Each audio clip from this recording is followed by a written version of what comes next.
दोस्तों बात ऐसी है कि सुनकर मोदी सरकार के कानों में सीटी बजने लगेगी। याद कीजिए दोस्तों राजनाथ सिंह जी का वो पुराना बयान जिसमें उन्होंने बड़े गर्व से कहा था कि भैया नए हो, इसमें मंत्रियों के इस्तीफे नहीं होते, ये यूपीए सरकार नहीं है, ये एनडीए सरकार है, यहाँ मंत्री इस्तीफा नहीं देते। नए नए इसमें मंत्रियों के त्याग पत्र नहीं होते हैं भैया, वो यूपीए गवर्नमेंट नहीं है, एनडीए गवर्नमेंट। अब देखिए ना दोस्तों, वही बयान आज मोदी सरकार के मुंह पर सबसे बड़ा तमाचा बन गया है। वही बयान आज सोशल मीडिया पर सबसे ज्यादा बड़ा मीम बन गया है। हर तरफ लोग वो पुरानी वीडियो निकाल करके चला रहे हैं और मजे ले रहे हैं कि साहब अब तो एनडीए में भी इस्तीफा हो रहे हैं, अब तो मोदी सरकार में भी मंत्री कुर्सी छोड़ रहे हैं। कहाँ गया वो घमंड, कहाँ गई वो अकड़? अब तो खुद पर पड़ रही है ना, अब समझ आ रहा है ना। अब सवाल ये है दोस्तों कि क्या ये सिर्फ एक मंत्री की विदाई है या फिर मोदी सरकार की उल्टी गिनती शुरू हो चुकी है? क्या देश की सबसे बड़ी पार्टी बीजेपी अब धीरे धीरे खत्म होने वाली है? क्या वो दिन दूर नहीं जब बीजेपी का नामो निशान मिट जाएगा? आज इस विषय पर खुल करके बात करेंगे दोस्तों। बात यह है कि जंतर मंतर से जो चिंगारी उठी थी ना, वो अब पूरे देश में आग बन चुकी है और ये आग बुझने वाली नहीं है। ये आग तब तक जलेगी जब तक इस देश में इंसाफ नहीं मिलेगा। ये आग तब तक जलेगी जब तक इस देश का हर बच्चा अपने हक को पा नहीं लेगा। इस आंदोलन ने राजनीति में एक ऐसी नई ताकत को खड़ा कर दिया है जिसका नाम है जेन जी। अब आप कहेंगे कि जेन जी क्या होता है, तो दोस्तों जेन जी वो पीढ़ी है जो आज 15 साल से लेकर के 28 साल की उम्र के बीच है। ये वो पीढ़ी है जो मोबाइल के साथ पैदा हुई, ये वो पीढ़ी है जो इंस्टाग्राम के साथ बड़ी हुई, ये वो पीढ़ी है जिसे लोग कहते हैं कि ये तो बस रील्स बनाते हैं, मीम्स बनाते हैं, इनमें कोई गंभीरता नहीं है, ये तो बस मौज मस्ती वाले हैं, ये देश के बारे में क्या सोचेंगे, ये राजनीति क्या समझेंगे। अरे भाई साहब, इसी जेन जी ने आपको दिखा दिया कि वो क्या है। इसी जेन जी ने आपकी सरकार को घुटनों पर ला दिया। इसी जेन जी ने एक कैबिनेट मंत्री की कुर्सी छीन ली। अब बताइए कौन बच्चा, कौन बड़ा, कौन गंभीर, कौन मौज मस्ती वाला? दोस्तों इस आंदोलन की सबसे बड़ी खासियत ये रही कि युवाओं ने डर को पूरी तरह से पीछे छोड़ दिया। लाठियां चली, बच्चों को घसीटा गया, बच्चियों के कपड़े तक फाड़ दिए गए, धमकी दी गई, कई प्रदर्शनकारी घायल हुए, अस्पताल पहुंचे, फिर भी आंदोलन नहीं रुका, फिर भी एक कदम पीछे नहीं हटा किसी ने। और सबसे खूबसूरत नजारा क्या था दोस्तों, लड़कियां लड़कों की ढाल बनकर के खड़ी हो गई और लड़कों ने लड़कियों को बचाने के लिए अपने सिर तक फुड़वा लिए। ये है असली भारत, ये है असली एकजुटता, ये है असली भाईचारा। और यहाँ हिंदू मुसलमान का कोई भेद नहीं था, कोई जाति नहीं था, कोई क्षेत्र नहीं था, कोई अमीर गरीब नहीं था, बस एक ही पहचान थी, एक ही रिश्ता था और वो था छात्र, वो था नौजवान, वो था इंसान। कोई खाना बांट रहा था, कोई घायल को पट्टी बांध रहा था, कोई गर्मी में पंखा दे रहा था, कोई पानी की बोतल बांट रहा था, कोई दवा लेकर के आ रहा था। ये देख करके तो दिल भर आता है दोस्तों। ये देख करके तो लगता है कि हाँ, अभी भी इस देश में इंसानियत बाकी है, अभी भी इस देश में उम्मीद बाकी है। अब आंदोलन से जुड़े लोग खुल करके कह रहे हैं कि दोस्तों कि प्रधान का इस्तीफा तो बस झांकी है, अभी तो असली फिल्म बाकी है। आने वाले समय में सड़क के मुद्दे पर घेरेंगे, टोल टैक्स के मुद्दे पर घेरेंगे, रोजगार के मुद्दे पर घेरेंगे, परीक्षा व्यवस्था के मुद्दे पर घेरेंगे, इथेनॉल नीति पर घेरेंगे। यानी दोस्तों एक के बाद एक मुद्दा उठेगा, एक के बाद एक मंत्री की कुर्सी हिलेगी, एक के बाद एक सरकारी नीति पर सवाल उठेंगे। सोशल मीडिया पर तो पूछिए, अब नितिन गडकरी जी का नाम उछल रहा है, निर्मला ताई का नाम उछल रहा है, हरदीप पुरी का नाम उछाला जा रहा है। हर एक मंत्री जिसने कुछ ना कुछ गड़बड़ी की है उसका नाम अब सोशल मीडिया पर घूम रहा है। हालांकि दोस्तों सरकार ने अभी तक इनके इस्तीफे को लेकर के कोई आधिकारिक बयान नहीं दिया है, लेकिन बयान देने से कुछ नहीं होगा। अब बात बयानों से आगे निकल गई है, अब बात जमीन पर उतर आई है और इस आंदोलन का असर आने वाले चुनावों में साफ साफ दिखेगा, ये तय है। दोस्तों जरा गौर कीजिए, जिस बीजेपी के पास सबसे बड़ी आईटी सेल है, जिस बीजेपी के पास सबसे बड़ा व्हाट्सएप ग्रुप है, जिस बीजेपी के पास सबसे बड़ा प्रचार तंत्र है, जिस बीजेपी के पास सबसे बड़ा गोदी मीडिया है, आज उसी बीजेपी की ये हालत हो गई है कि छात्रों के आगे झुकना पड़ रहा है। आज उसी बीजेपी के मंत्रियों को अपनी कुर्सी छोड़नी पड़ रही है, आज उसी बीजेपी के नेताओं को सफाई देनी पड़ रही है। ये कोई मामूली बात नहीं है दोस्तों, ये तो सोने पर सुहागा वाली बात है। जिन्हें अपने प्रचार तंत्र पर बहुत घमंड था, उन्हीं को आज मुँह की खानी पड़ी है।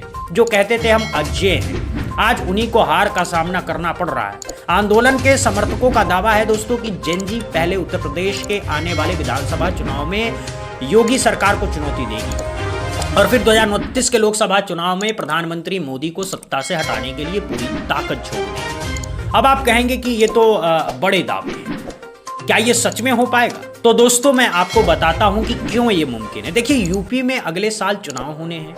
यूपी में शिक्षा व्यवस्था का जो हाल है वो पूछिए मत। पेपर लीक का सबसे बड़ा गढ़ यूपी बन चुका है। यूपी में यूपीएससी हो, यूपी टीईटी हो, यूपी पुलिस भर्ती हो, बीएड की परीक्षा हो, हर परीक्षा में पेपर लीक की खबरें आती है। यूपी के बच्चे सालों से लड़ रहे हैं इंसाफ के लिए, लेकिन कोई सुनने वाला नहीं। अब जब पूरे देश में एक लहर उठी तो यूपी क्यों पीछे रहेगा? यूपी के बच्चे भी अब सड़क पर उतरेंगे, यूपी की माएं भी अब आवाज उठाएंगी और तब देखिए क्या तमाशा होता है। योगी सरकार के छक्के छूट जाएंगे। और सुनिए दोस्तों, आंदोलन में साफ साफ आवाज गूंज रही है कि नरेंद्र मोदी का इस्तीफा चाहिए, योगी आदित्यनाथ का इस्तीफा चाहिए, अमित शाह का इस्तीफा चाहिए। यानी अब लड़ाई सिर्फ एक मंत्री तक सीमित नहीं है, अब लड़ाई पूरी सरकार से है। अब लड़ाई सत्ता के शीर्ष पर बैठे लोगों से है। अब लड़ाई उन लोगों से है जो जनता की परवाह नहीं करते हैं। अब लड़ाई उन लोगों से है जिन्होंने सत्ता को अपनी जागीर बना रखा है।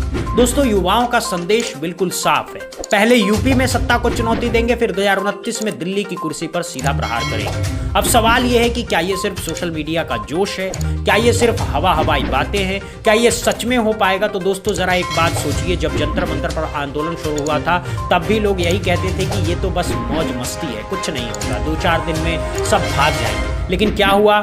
धर्मेंद्र प्रधान की कुर्सी चली गई। तो अगर एक जंतर मंतर के आंदोलन से एक मंत्री की कुर्सी जा सकती है तो पूरे देश में फैले आंदोलन से क्या नहीं हो सकता है। दोस्तों मैं आपको एक बात बताना चाहता हूं, राजनीति में हमेशा से एक बात होती आई है कि जब जनता जागती है तो सत्ता को झुकना पड़ता है। इंदिरा गांधी जैसी ताकतवर प्रधानमंत्री को हराना पड़ा था। 1977 में राजीव गांधी जैसे लोकप्रिय प्रधानमंत्री को हराना पड़ा था।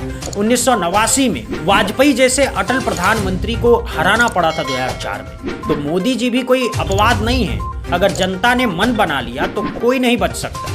कितनी भी बड़ी आईटी सेल हो, कितना भी बड़ा गोदी मीडिया हो, कितने भी बड़े प्रचार तंत्र हो, कुछ काम नहीं आएगा, क्योंकि जब जनता का गुस्सा फूटता है तो हर तंत्र फेल हो जाता है।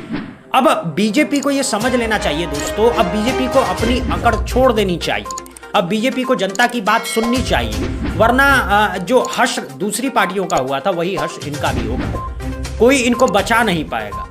और सबसे बड़ी बात दोस्तों, बीजेपी को अपने ही पुराने बयान याद कर लेने चाहिए। वही बयान जो राजनाथ सिंह ने बड़े गर्व से दिए थे कि हमारी सरकार में इस्तीफे नहीं होते। वही बयान जो अमित शाह ने बड़े जोश से दिए थे कि हम अज्जे हैं। वही बयान जो मोदी जी ने बड़ी अकड़ से दिए थे कि मोदी है तो मुमकिन है। अब वही बयान इनके गले की फांस बन गए हैं। अब वही बयान इनके मुंह पर तमाचा है।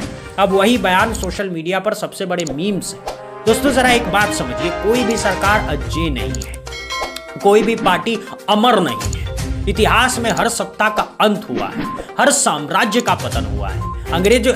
अंग्रेजों जैसे ताकतवर साम्राज्य भी खत्म हो गए, मुगल जैसे विशाल साम्राज्य भी खत्म हो गए।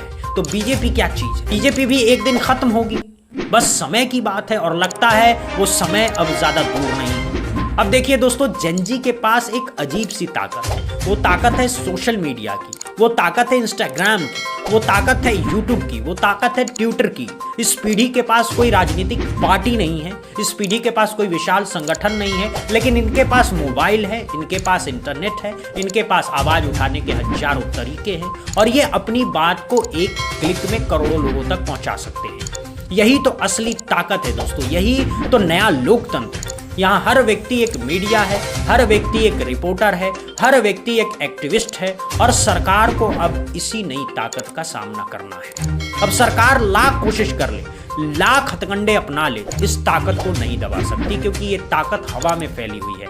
ये ताकत हर मोबाइल में मौजूद है, ये ताकत हर घर में जिंदा है। दोस्तों बीजेपी के लिए सबसे बड़ी चुनौती यही है कि उसने जो पीढ़ी को नजरअंदाज किया, वही पीढ़ी अब उसे उखाड़ फेंकने के लिए तैयार है। बीजेपी ने बच्चों को कॉकरोच कहा, बीजेपी के नेताओं ने युवाओं को परजीवी कहा, बीजेपी के मंत्रियों ने छात्रों को आतंकवादी की बी टीम कहा। अब वही युवा, वही बच्चे, वही छात्र बीजेपी के खिलाफ खड़े हो गए। ये तो होना ही था दोस्तों। आप कब तक किसी की इज्जत के साथ खिलवाड़ करेंगे और उम्मीद रखेंगे कि वो चुप बैठा रहेगा? आप कब तक किसी को अपमानित करते रहेंगे और सोचेंगे कि कोई जवाब नहीं देगा? हर चीज की एक हद होती है और वो हद बीजेपी ने पार कर दी है। अब जवाब मिलेगा, अब हिसाब होगा, अब सफाई देनी पड़ेगी, अब इस्तीफा देने पड़ेंगे। दोस्तों 2029 अभी थोड़ी दूर है, लेकिन उससे पहले यूपी का चुनाव आ रहा है, बिहार का चुनाव आ रहा है, महाराष्ट्र का चुनाव आ रहा है, तमाम राज्यों के चुनाव हैं। हर एक चुनाव में युवा का एक बड़ा फैक्टर बनेगा, हर एक चुनाव में युवाओं की आवाज गूंजेगी और हर एक चुनाव में बीजेपी को अपनी हरकतों का जवाब देना पड़ेगा। और अगर बीजेपी ने अभी भी अपनी सोच नहीं बदली, अगर अभी भी वो पुराना अकड़ में जीती रही, अगर अभी भी वो जनता की बात नहीं सुन रही है, तो नतीजा तय है, नतीजा साफ है, बीजेपी का पतन शुरू हो चुका है। हो सकता है तुरंत ना दिखे, हो सकता है 2027 तक ना दिखे, लेकिन 2029 तक तो जरूर दिखेगा और शायद उससे पहले भी दिख जाए। क्योंकि दोस्तों जब जनता का सब्र टूटता है ना, तो घड़ी की तरह टिक टिक करता है और एक दिन धमाके के साथ फूट जाता है। दोस्तों जरा एक बार फिर से सोचिए, राजनाथ सिंह जी का वो बयान, इनमें मंत्रियों के इस्तीफे नहीं होते दिया, और आज क्या हो रहा है? इस्तीफे भी हो रहे हैं, फजीहत भी हो रही है और आगे और भी बहुत कुछ होना बाकी है। हर मंत्री को अपनी कुर्सी की चिंता है, हर नेता को अपने भविष्य की चिंता है। बीजेपी में अब भगदड़ मचने वाली है। वो जो पहले शानदार लगते थे आज कमजोर लग रहे हैं, वो जो पहले घमंडी लगते थे आज बेबस लग रहे हैं। ये सब जनता की जीत है दोस्तों, ये सब उन बच्चों की जीत है जो जंतर मंतर पर बैठे थे, ये सब उन माओं की जीत है जिन्होंने अपने बच्चों को सड़क पर उतरने की हिम्मत दी, ये सब उस पूरे देश की जीत है जो अब जागरूक हो चुका है। तो दोस्तों अब आपकी बारी है, अब आप बताइए, क्या ये सिर्फ सोशल मीडिया का जोश है या फिर मोदी सरकार की उल्टी गिनती सच में शुरू हो चुकी है? क्या आपको लगता है कि बीजेपी धीरे धीरे खत्म होने वाली है? क्या आपको लगता है कि यूपी के अगले चुनाव में योगी सरकार को झटका लगेगा? क्या आपको लगता है कि 2029 में मोदी सरकार जाएगी? क्या आपको लगता है कि जेनजी वो कर दिखाएगी जो कोई नहीं कर पाया है? कमेंट बॉक्स में जरूर बताइएगा। आपकी एक एक राय हमारे लिए बहुत कीमती है दोस्तों। अगर आप युवा हैं, अगर आप जेनजी हैं, तो जरूर बताइए कि आप क्या बदलाव चाहते हैं, इस देश में क्या बदलना चाहिए, कौन सी नीतियां गलत है, कौन से नेता जनता की परवाह नहीं करते। अपनी बात खुल करके रखिए, ना डरिए ना संकोच कीजिए, ये आपका देश है, आपका हक है, आपकी आवाज है। वीडियो पसंद आया हो तो लाइक कीजिए, ज़्यादा से ज़्यादा लोगों तक पहुंचाइए, खासकर उन युवाओं तक जिन्हें लगता है कि उनकी आवाज़ कोई नहीं सुनता है, उन तक ज़रूर पहुंचाइए ताकि वो जान सके कि हाँ अब उनकी आवाज़ सुनी जा रही है, अब उनकी बात मानी जा रही है। चैनल पर नए हैं तो सब्सक्राइब कर लीजिए, घंटी दबा दीजिए। बहुत बहुत शुक्रिया दोस्तों। जय हिंद, जय भारत, वंदे मातरम। MP न्यूज, मध्य पत्रकार, मध्य प्रदेश की हर खबर।